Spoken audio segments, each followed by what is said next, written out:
سلام دوستای عزیز، خوش اومدید به یکی دیگه از ویدیوهای ما.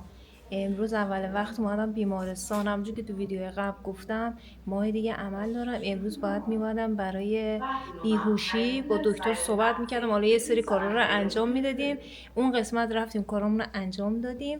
حالا برای دوباره کنترل هم باید صبر کنیم صدام کنن، یه سونوگرافی و اینا انجام بدم و انشالله دیگه تموم بشه بریم به کارهای دیگه هم برسیم. خیلی بچه‌ها نکن چه نیمچه پرونده‌ای دستمونه.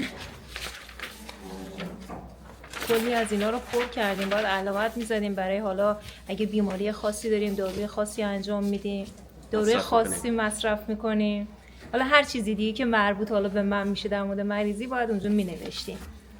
و اینکه ببینید بیمارستان چقدر سکوته، اینقدر جمعیت نشسته و خیلی شلوغه ولی صدا هیچکی در نمیاد. چون امروز هم دوشنبه است، اول هفته است، شلوغ، همه اومدن دوشنبه. آره معمولا آخر هفته بارشون رو سبک میکنن. آره دیگه میخوام برن تعطیلات. حالا ما اومدیم قسمت اول بیمارستان جلوی ورودی که گفتم حالا اینجا خلوت‌تره، حالا داره فیلم میگیریم جلب توجه نکنه و اینکه بقیه اون ور نشستن دیگه نمیشه بریم اونجا فیلم بگیریم. همین توضیحات اولیه رو گفتم اینجا بهتون بدم تا حالا بریم ببینم دیگه کجا فرصت پیش میاد و براتون دوباره ویدیو بگیرم بگم تو چه مرحله‌ای از کارمون هستیم.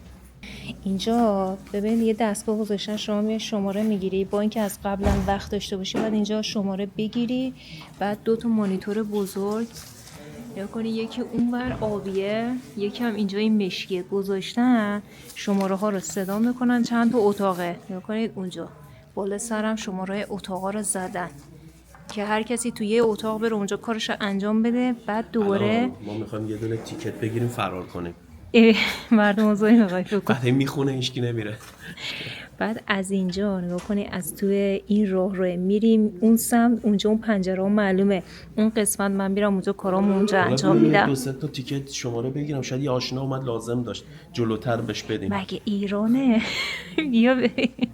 کارمون اون قسمت پایین انجام شد، برای کنترل هم باید حالا یه سری کارا رو انجام بدیم. اونجا انجام شد، قرار شد بیام طبقه بالا، اون قسمتی که همیشه تو بیمارستان بستری میشم. اینجا ازم آزمایش خون و یه سری حالا دوباره فرمای دیگر اینجا پر کنیم، چون زمان عمل من روز قبلش نمیخوام بیام بستری بشم، همون روز عمل میخوام بیام. من بیمارستان فراری هم گفتم تو رو خدا همون روز عمل بذارید من بیام، به خاطر همون یه سری کارا رو الان باید جلوتر انجام بدیم که اینجا تو پرونده هم باشه. همین دیگه الان هم منتظریم تا پرستار بیاد یه سری حالا فرمول پر کنیم. خونم میخواد ازم بگیره، درسته؟ حالا این میخواد چیه بنگاندگی زدن تو دیوار؟ چون لباسیه. کارم تموم شد اومدیم بیرون. البته شانس آوردم آزمایش خون امروز ازم نمیگیرن، گفت چون 1 ماه مونده تا تاریخ عمله، یه خورده مثلا کهنه میشه قدیمی میشه آزمایش خون، باید نزدیک عملت باشه که این آزمایش ما میگیریم. گفت برو تقریبا یه 2 هفته قبل عمل بیا اینجا کارتو انجام میدیم. گفت برو نخاوزه. آره نه نخوزه چیه، الان باید بریم پاساژ. آقا تو ویدیو قبلی دیدید که من بر خودم یه دونه حالا کتونی بود نیم بود نه حالا هرچی که اسمش هست خریدم بر خودم، یه کلکی زدیم رفتیم خونه. ستایشو دیدید که تو ویدیو هم گفتیم یه خورده بد خریده، چه تو نمیاد لباس خرید کنه، حوصله نداره. نمیام. بعد دیگه همون خریدیم. یه دفعه به ذهنم افتاد رفتم خونه گفتم به ستایش میگم آقا اینو من برای تو خریدم ببین خوشت میاد، سایز پای من و ستایش هم یکیه. این شانسو ببینا، بردیم این پوشید، هم اندازه قشنگ بود، هم از مدلش خوشش اومد، هم تو پاش راحت بود. خب واسه اینجا باید پول بدی اینو. اینجا باید برای پارکینگ ماشین تو پارکینگ. فکر کردم اون جلوی دستگاهش جابجا کردم. آره خلاصه سرتون درد نیار، برو خالی شد. کفشو دادیم رفت، الان باید دوباره بریم کفش بخریم. بریم اون یکی شعبهشون توی پاساژ اونی که ما رفتیم بیرون شهر بود، برم ببینم اونجا از همون کفش میتونم باز پیدا بکنم یا باید بیا کیف پولم ورده، یا باید یه مدل دیگه بگردم پیدا کنم. این ادامه کاریه که امروز الان باید انجام بدیم. بعد تازه من اصلا به ستایش هم نگفتم اون کفشو از اول برای خودم خریدم، چون اگه اونجوری میفهمه که دیگه اصلا قبول نمیکرد، میگه تو اینو برای خودت گرفتی من نمیخوام. یه خلاصه دادیم اون قسمت اون بچه بود دیگه، حالا باید برم برای خودم بگردم یه جفت دیگه بخرم. اومدیم تو کفش فروشی، هفته بلک فرایده، یعنی از امروز شروع شده تا هفته دیگه. ببین تخفیف واقعی ها، اینا 50% خورده، قبلش 20% بوده. یعنی این پایینی هم هست ولی اینا خب کلا تخفیف نخورده بوده. حالا اینا یه سریاشه. بریم جلوتر ببینیم دیگه چیا رو تخفیف زدن. الان بزن همون کفشی که من خریدم کلی تخفیف خورده باشه. واقعی که میگی واقعی اینجوریه که یهو روی همه 50 تا بذارن. نه دیگه اینا اونجوری نیست. اون چیزایی که میدونن فروش نداره یا هر چی اونا رو میان یا فصلش گذشته 50% رو اونا میذارن. آره اینا 30%. اینجا هم تابلو گذاشته حالا قیمت ها رو زده با درصداشونو. اینا هیچ کدوم نخورده. اینا هم که همون قدیمیاست، این قرمزا. خب بیا کفشت اینها. کو رو چند تا رنگ 50% خورده.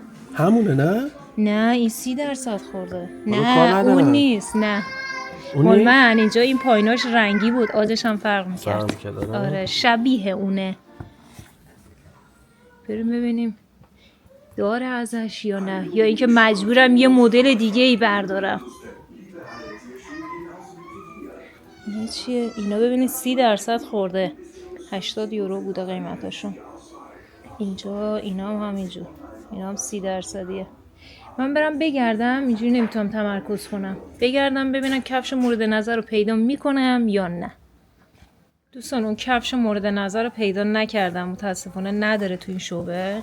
ولی این کفش رو دیدم خیلی راحت بود. اینم تو پا هم روش یه جوریه که آب داخل پا نمیره، داخل کفش نمیره، یعنی توش هم پشمی و گرمه و کفش هم که قشنگ آج داره، سر نیست. آره فقط اینجاشو یه خود پارچه‌ای دوخته شده.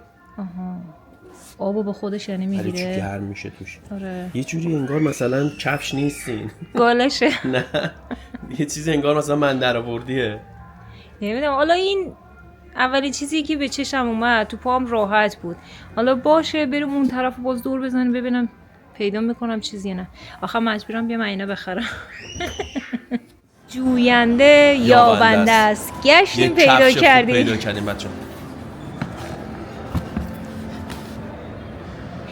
همونو پیدا کردیم. 3 تا بود.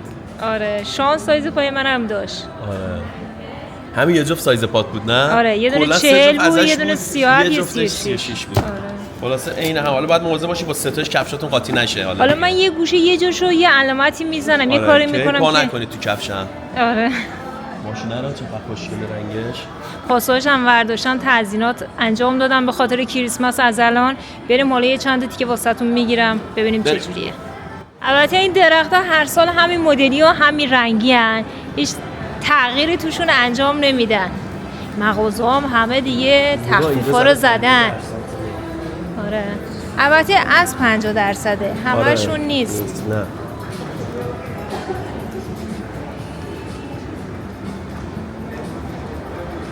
ولی پاساژایی هست که خیلی قشنگ‌تر درست کنم توی لینز. آره پاساژی رفتیم ببینیم ان شاءالله فرصت میشه یه روز بریم اونجا با بچه‌ها.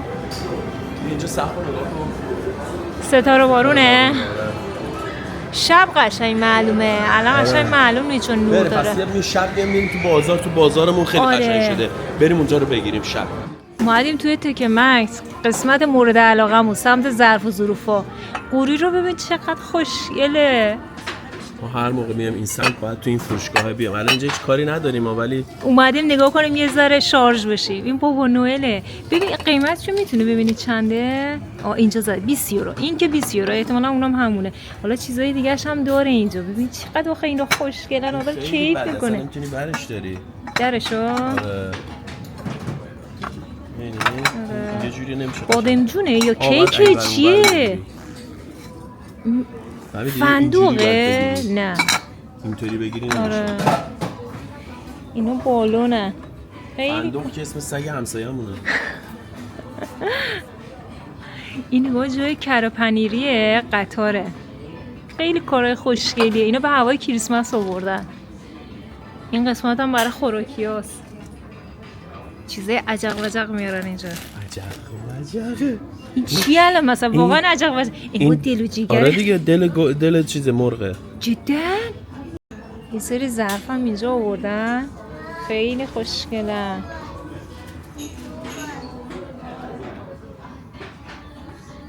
میتونی اینا رو جدا جدا بگیری با هم دیگه ستشون کنی.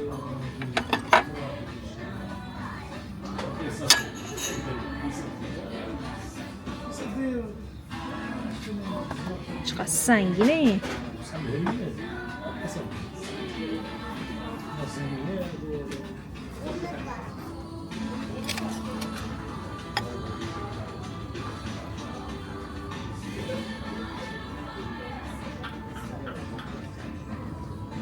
اومدیم خونه بعد خریدمون وسیله‌های نهار رو آماده کردم رو گاز در حال پخته. یه کار دیگه که باید انجام بدیم چند روزه میخوام انجام بدیم ولی خب وقت نمیشه که این کار انجام بدیم. مشما گرفتیم برای پشت پنجره ها چون خیلی سرما از این شیشه ها میاد با اینکه پنجره ها دو جداره است ولی خب بازم سرما میاد ازشون.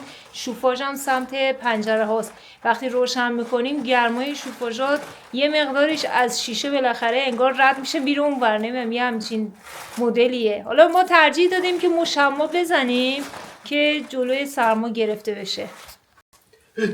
نیفتی حالا. این مشما رو چند روز پیش فروشگاه لیدر خریدیم برای گلخونه و روی گلدون و اینا استفاده میشد روی بستش زده بود بعد خوب زخیم و محکم هم هست. ما هم ترجیح دادیم از این بگیریم بزنیم اینجا. ببینید چند تا دلیل داشت. یکی این که این سفیدا که میبینید حالت نخ گونیه مشما رو محکم میکنه راحت پاره نمیشه. نایلون یا چیز دیگه شاید پاره بشه. یکی دیگه تخفیف خورده بود قیمتش مناسب بود. آره شاید مثلا شیشه‌ای کاملا میتونی پیدا کنی حالا بعد کلی هزینه میکردیم برای چند ماه دیدیم همه جوری به صفحه الان نورم میبینید تو میاد. آره روشن تاریکم نکرده. حالا فعلا اینجا برای پذیرایی رو زدیم یکی دیگه هم خریدیم ببریم اینجا برای تو آشپزخونه بزنیم. حالا اگر شد شاید برای اتاق هم گرفتیم چون گفتیم اول بیاریم برای این قسمت ها رو بزنیم اگه دیدیم همه چیز اوکی و خوبه باز بخریم برای اونجا هم استفاده کنیم. مشکیش هم داشت ولی خب مشکی تاریک میکنه اینجا رو دیگه. خیلی خوب شد. یعنی اون یکی دیگهش اینه کاغذش رو ما هنوز نکردیم عکسش رو میبینیم برای روی حالا گلدون و گلخونه و اینا میشه از این مشما استفاده کرد که جلو سرما رو بگیره. قیمتش هم 6 یورو بوده بعد تخفیف خورده و شده بود 2 یورو. خیلی قیمتش خوب بود دیگه. ما هم ترجیح دادیم از این بگیریم استفاده بکنیم. ببینید زده جلوی سرما و آبو میگیره جلوی نور خورشید هم میگیره یه همچین چیزایی زده این قسمتاش. خیلی خوبه. حالا شاید نه دیگه اینجا ما تابستونمون زیاد گرم نیست بخاطر میگم برای تابستونم بذاریم بمونه گرما زیاد تو نیاد ولی ما اینجا اصلا گرمایی نداریم که باید بگردیم دنبال گرما. متراژش هم اینجا زده 3 در 2 6 متر تقریبا. برای نهار امروز دارش گفتش که بیا شیرین پلو درست کن. حالا نمیدونم دوستان به همین اسم این غذا رو میگن یا اسم دیگه ای داره. موادش هم یه خورده شاید مثلا چیزای دیگه هم بهش اضافه بکنم ولی ما خودمون حذف کردیم. مواد اصلیش که خود برنج و مرغ، هویج، پیاز، زرشکه. بعضیا فکر کنم پوست پرتقال هم میریزن. من نمیریزم. بده زده بودم ویدیو آپلود شه. من پوست پرتقال نمیریزم برای اینکه طعمش نمیدونم چجوری میشه. تا حالا تست خیلی خوشمزه میشه. گفتم شاید بچه‌ها مثلا ستش ایراد بگیره به خاطر همون دیگه نگرفتم بریزم وگرنه الان فصل پرتقال خیلی راحت هم میشه تهیه بکنی و درست بکنی. هویجا رو خلال کردم.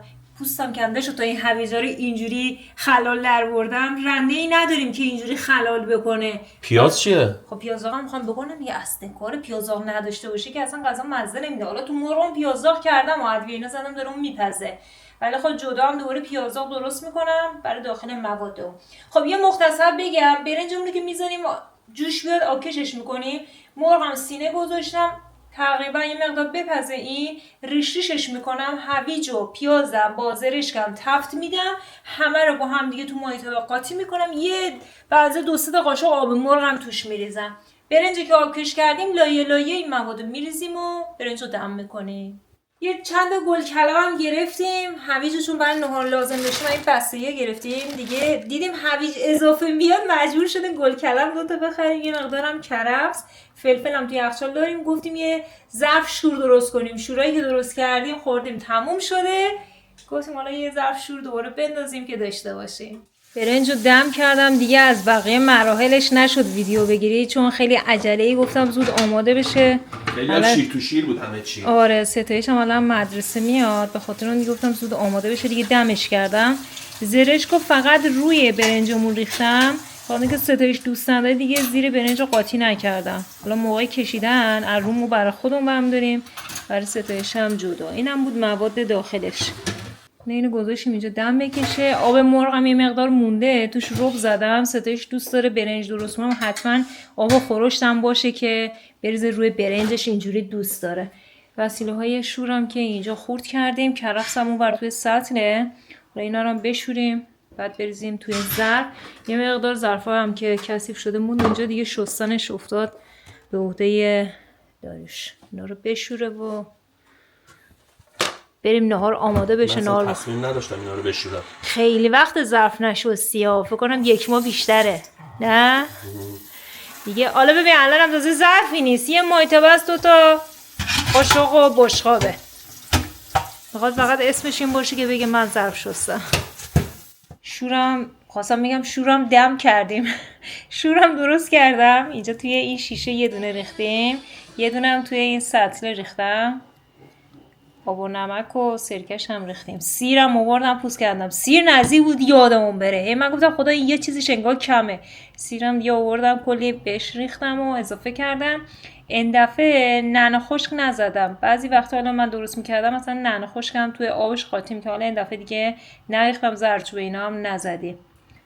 یه مقدار این تش نگاه کنید اومده بالا سبوکه، تش آب خالیه، حالا هی باید فشار بدم از بالا بره انتها جابجا بشه دیگه. اینم خیلی تا بالا پر نشد، به خاطر همین دیگه هر جفتشون رو تا یه حد اینجوری سراشون رو خالی گذاشتم. حالا منتظریم که برنجمون هم دم بکشه. ستایش خانم هم مدرسه اومده منتظر غذا بخوره.